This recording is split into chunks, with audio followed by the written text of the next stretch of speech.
So this will be a pretty quick review of the Hasbro G.I. Joe Classified Series B.A.T figure. He comes in your standard G.I. Joe Classified Series box. He's number 33 of the series. There is the side art image. Now on the back side we got the poster art images that we've been getting since Series 1. But they do have a little bit of, add-ons added onto the poster since they've released more characters. There's the other side. Let's get right into it. This is a regular release, and in case you're interested, you can order this at B.A.T Toy Store with the link down below in the description. So there it is, and if you guys are excited for this figure, go ahead and drop a like down below and show some love. So the BAT stands for Battle Android Trooper, and here he is up close. Very nice paint details on this figure. I really like what I'm seeing, especially with the silver metallic visor for the helmet or the face mask, and then the torso is very detailed and painted as well. That's very dope. Although they didn't paint these little flashbangs or canisters he has on the side there, they kind of pick and choose, but for the most part it is painted. We get the Cobra logo on his left shoulder painted, and the buckles up on his shoulders right here are painted as well with the strap. The buckle is painted. You can see the texture on the actual body all the way down. That's also painted. And then also the shins and the top of the foot. But then his metal arm is just a gunmetal plastic color, which is okay. It's a little flat for me, but it's okay. It'll be, it'll be all right. I think it would have been better if it was painted like this color silver to make it look more metallic, like it's metal. But I guess they had to pick and choose. I don't know. So there's the backside. And then that's about it. We do get the pinless knees and of course pinless elbows here with this new mold, this robot mold. And then alternatively we get a separate head sculpt that is battle damage, which looks super cool. Cannot deny that. I will definitely sacrifice the the paint missing there and on the arms for a very badass looking head sculpt, and this is exactly what that is. Very detailed and painted, very dope. I'll take this all day. So here we have the regular hands that he comes with. They're both trigger finger posed, so he can hold a weapon, and that weapon is right here. It is just a pistol gun that is not painted, unfortunately. So again, I guess we're sacrificing the paint here to get some very nice accessories and head sculpts. But still, kind of a bummer, It's a very nice sculpt. Really dig the sculpt on this. Looks good, and it's got that little peg hole on the end, so you can stick an effect at the end of it. And I'm going to assume that he grips it just fine, and that's pretty good to me. Look at that, perfect grip on that gun. So that looks good. If you do not want it in his hand, you can easily just holster it on his side pistol holster that is on his left leg. It's a little tight, but it'll go in. And there you go. So we've seen the regular hands. Now we're going to see his alternate hands, or his alternate gadgets, I guess you should say. We have a claw. We have what seems to be like a flamethrower or some sort of gun device. I don't know. Actually, this seems like the flamethrower. Definitely a flamethrower right here. This, I guess, is just an arm cannon where he just shoots lasers or shoots bullets out of it.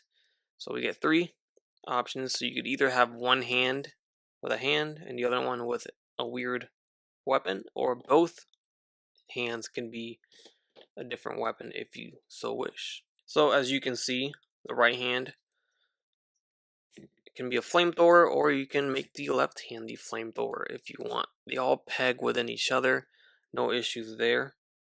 And if I want to go ahead and stick the cannon on the other arm, there you go, I can. So you can have both a flamethrower and a gun or a cannon on the arm. Or we can take that off and we have ourselves the claw. So pretty dope. A lot of fun factor in this figure overall. I'm really digging the accessories and everything you can do with it, especially the battle damage. Speaking of the battle damage, we do get alternate chest plates, which is awesome. To go along with our battle damage head here, we have a battle damage chest piece. So right now, you can either have them without anything, or you can just snap this one in, and now you have some battle damage chest guard or chest piece is dented in with some cracks in there. That's very nice. Or you can take that out and just have a plain old regular brand new looking chest plate right there if you wish. So this would make sense with the regular head sculpt if you want to do that, or you can just mix and match as you wish. But I'm really digging the the options here. And then last but not least, we also do get a backpack piece which pegs in through his back, and there you go. This is very dope looking, although it's just a black mold piece. It's not painted in any way. It's sculpted very nice. It's got some nice detail there. And it's got some peg holes. We get 3 peg holes here. And something G.I. Joe Classified always does is it gives you ways to store all of your weapons, all the accessories that he comes with. And this is a great prime example of that. So we have a bunch of hands and arms lying around. We get 3 peg holes, so you can peg in the pieces that you are not using into these peg holes. So you can see here I am using the flamethrower and the claw, and in his backpack we have the cannon, and then we have both hands. Even the hands will holster in or fit in here if you wish. I'm not familiar with the character as I am not a G.I. Joe classified or G.I. Joe in general expert. I'm not the biggest die-hard G.I. Joe fan, but I do enjoy the toy line, and that's why I am collecting the 6-inch toy line, because they are just amazing looking figures. So you guys can help me out here. Does he just transform into these weapons, or does he actually detach them and put them on his backpack? I don't know. It's here for the figure. I don't know if he just takes it off, puts it on his backpack, and then he puts on the other piece, or if he just like kind of transforms into that weapon. So he is all like robotic and stuff. So you guys let me know down below which way that goes. But there you have it. If you wish to put the hands on, of course, the flamethrower and the claw will fit just fine in in either peg hole that you want. There's the flamethrower there. I can bring on my other bat. I did get the case, so I Army built some of these. I think the case comes with 3. And here we have the flamethrower, the cannon, and the claw here, since I am using his hands with the gun right there. And for your information, the gun does not come with the bat, it comes with the Alley Viper. But since we are here, I can go ahead and showcase this here if you want to put any type of gun in his hands. Again, I'm not the G.I. Joe diehard fan, so I don't know, do these guys have automatic rifles? He does have a pistol, so I assume they can carry automatic rifles, but it fits just fine on his hand, so that's very dope. I really like this look. Alright, so this guy, of course, is loaded with pretty good articulation. I'm really liking what I'm seeing here. His head sits on a ball-jointed peg, which I prefer now over the ball-jointed hinge. I like the head tilt you can get out of it. You, of course, can look up. You can look down.